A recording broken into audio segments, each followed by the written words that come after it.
y quiero agradecerle muchísimo a Marcelo Espinel, él es el subdirector del Observatorio, justamente Ciudadanía y Desarrollo, así que gracias por estar conmigo, Marcelo, y arranco preguntándole, ¿cómo ve lo ocurrido la anterior semana, que de alguna manera termina siendo también indignante?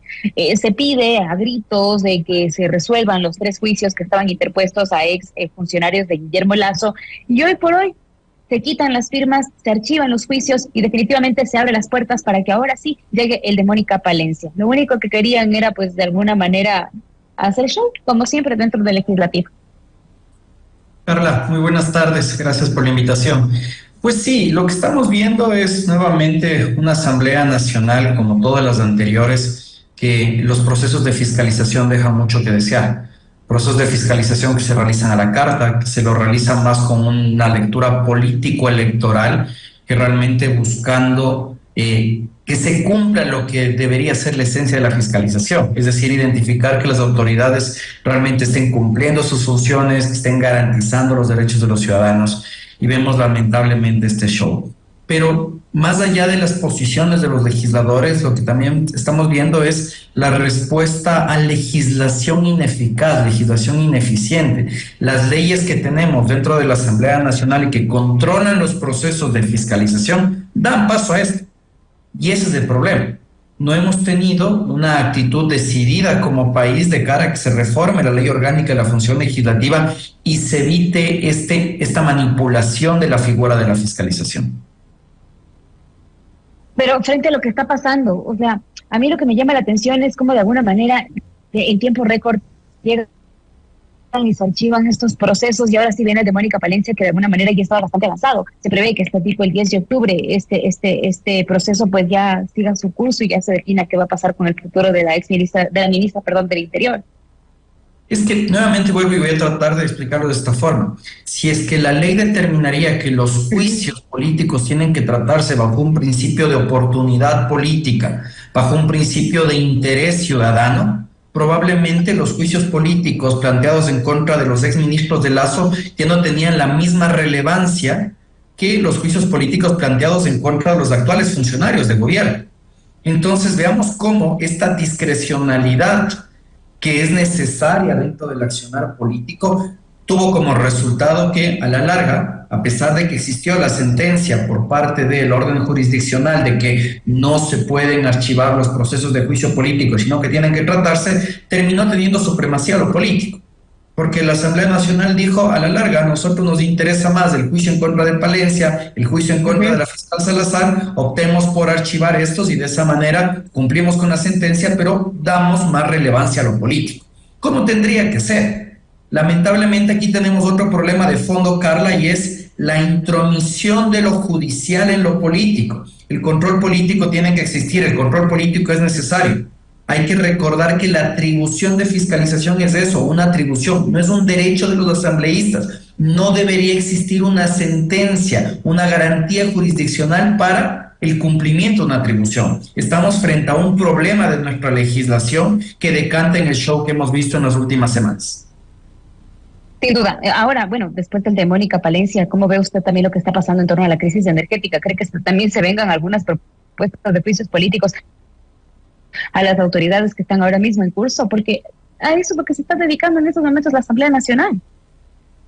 Sí, y es lamentable. Lo que sucede es que aquí dentro de las otras aristas que debemos tener en cuenta, Carla, es que estamos ya en una precampaña electoral. Y dentro de la dinámica democrática electoral que existe en nuestro país, siempre nos ha gustado ver un adversario. Si es que vemos, por ejemplo, la Asamblea Nacional aprobando una suerte de leyes, un sinnúmero de leyes, seguramente eso no va a convertirse en votos, no les da réditos en el ámbito electoral. Pero tener esta postura de confrontación con el gobierno, sobre todo si se es oposición, lo ven como la posibilidad de obtener más votos. Entonces, seguramente vamos a ver durante los siguientes meses que esto se acrecenta, que la discusión, la pelea entre la oposición y el gobierno va a ser mucho mayor, precisamente por lo que estamos a punto de ver en las próximas semanas, meses, que es que la campaña electoral vaya creciendo. Ahora, ¿quiénes son los perjudicados de todo esto? Los ecuatorianos, porque en lugar de que se aprueben leyes en nuestro beneficio, pues lamentablemente lo que estamos viendo son shows políticos que no van a satisfacer nuestras necesidades ni solucionar nuestros problemas. ¿Cómo ve también lo que pasó con Paola Cabezas? Porque de alguna forma la gente se estaba, yo creo que la ciudadanía en general estaba bastante molesta, y no solamente con, digamos, los TikToks de Paola Cabezas, sino con muchos de la Revolución Ciudadana, con los de Mónica Palacios, con los de Veloz. Entonces, de alguna forma, ¿cómo ven que se haya archivado, digamos, estas quejas ante Paola Cabezas, que de alguna manera sí tienen que tener un precedente, porque tampoco, digamos, las situaciones que vivimos como ecuatorianos que nos aquejan y que nos preocupan puede ser sinónimo de burla? Sin duda que sí, y eso es lamentable, pero también dice mucho de cómo está conformada la Asamblea Nacional. Hay que considerar que la Asamblea Nacional en su conformación es una respuesta o es un reflejo de lo que somos como sociedad. Y mientras no exista una estructura de partidos políticos fuertes dentro de la Asamblea Nacional, donde no existan procesos disciplinarios reales, transparentes, objetivos, que no generen impunidad dentro de la Asamblea Nacional, vamos a ver este tipo de actos que sin duda son lamentables y que tienen como resultado que la ciudadanía nuevamente deje de confiar en la Asamblea Nacional. Mi preocupación, Carla, de cara al futuro es que independientemente de quién llegue a la Asamblea Nacional, la gente ya no confía en la institución, porque ven que es una institución que no está respondiendo a las necesidades ciudadanas, que ve que es una institución en la cual los asambleístas pueden hacer lo que les dé la gana sin ningún tipo de sanción al respecto de esto, y eso hace que el ciudadano deje de confiar en la institución. Vamos a tener elecciones en febrero próximo, y a los ciudadanos ya no les interesa quiénes son los candidatos a la asamblea, porque saben que la asamblea no funciona, que la asamblea simplemente es un show. Entonces veamos cómo el mal accionar individual de los legisladores ha terminado permeando en la credibilidad y legitimidad de la institución que está llamada a ser el primer poder del Estado. Sin duda. ¿Y cómo ve también la renuncia? Por ejemplo, ya ha puesto entonces su renuncia Henry Kronfle también para ya buscar justamente la presidencia de la República, y deja de alguna manera pues incluso el avispero alborotado, como dicen por ahí. ¿Cómo ve usted también que pueda de alguna manera afectar la renuncia de Henry Kronfle al legislativo y a las decisiones que se vengan? Porque ¿quién va a encabezar la asamblea ahora, este correído? Sí, exactamente. Tendremos a Viviana Veloz encabezando la Asamblea Nacional hasta enero próximo, que empiece la campaña. Y creo que hay que recordar aquí cuáles son estas facultades que tiene el presidente de la Asamblea Nacional.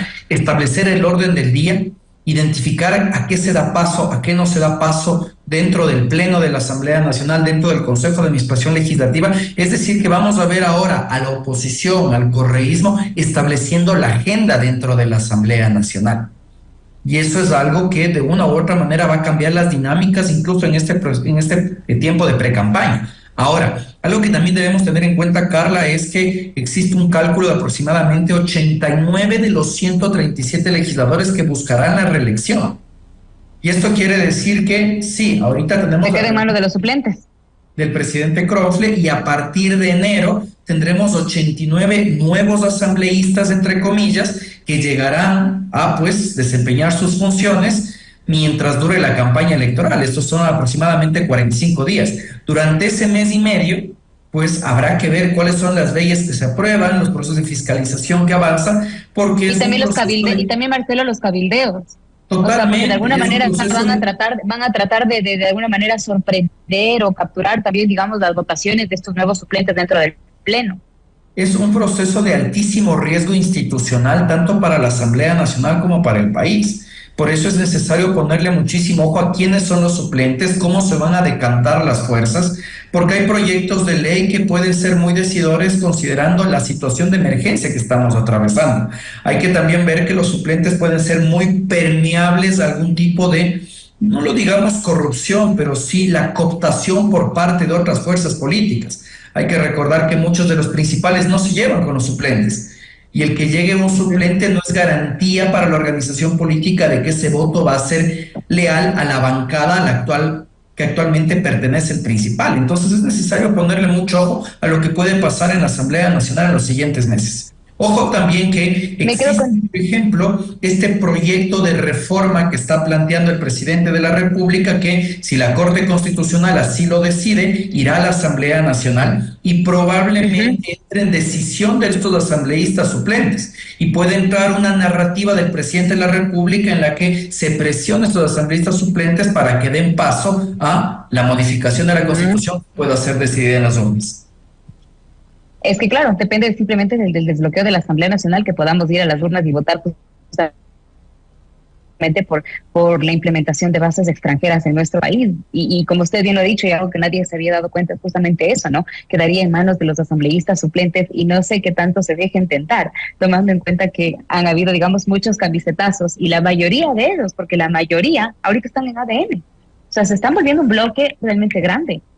Se están volviendo un bloque grande. Hay que considerar también esta estrategia que tiene el presidente de la República en precampaña de presentar el proyecto de las bases militares, el retirar el financiamiento de las campañas por parte del Estado, y lo que busca es tratar de llegar sin duda con un bloque fuerte de asambleístas de cara a un siguiente gobierno potencial y que de esa manera pueda avanzar en reformas. Yo creo que esto nuevamente pone sobre el tapete que nuestro diseño de Estado sigue siendo muy presidencialista, pero que llega a tener muchísima más fuerza cuando se tiene el control del legislativo.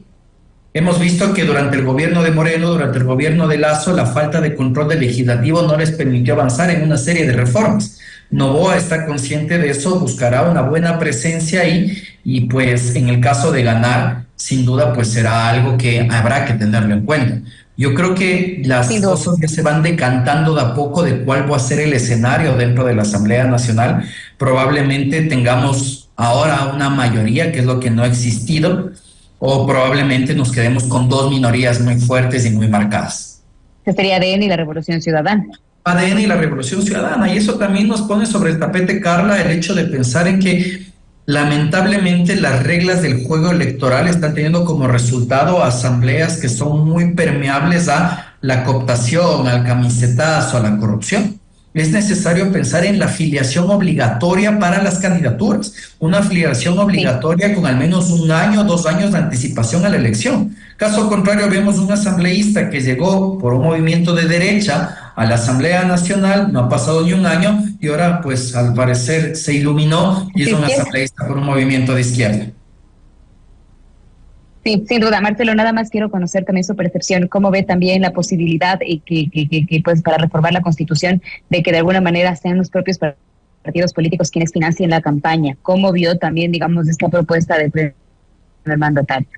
Bueno, a ver, yo creo que es necesario comprenderlo desde una visión un poco más holística. El cambio que nosotros tuvimos en el sistema de financiamiento de la política, que buscaba generar más equidad entre las organizaciones políticas, sin duda que es positivo, pero lamentablemente se han generado esquemas de corrupción alrededor de eso. Indirectamente, muchas organizaciones políticas y candidatos se están beneficiando del dinero que paga el Estado a medios de comunicación o agencias, y esto pues lamentablemente no era el espíritu de la norma.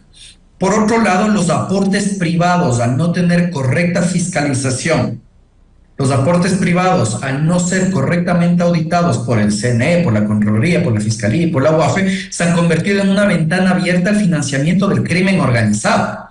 Y eso da como resultado la cooptación de autoridades públicas por parte del crimen organizado.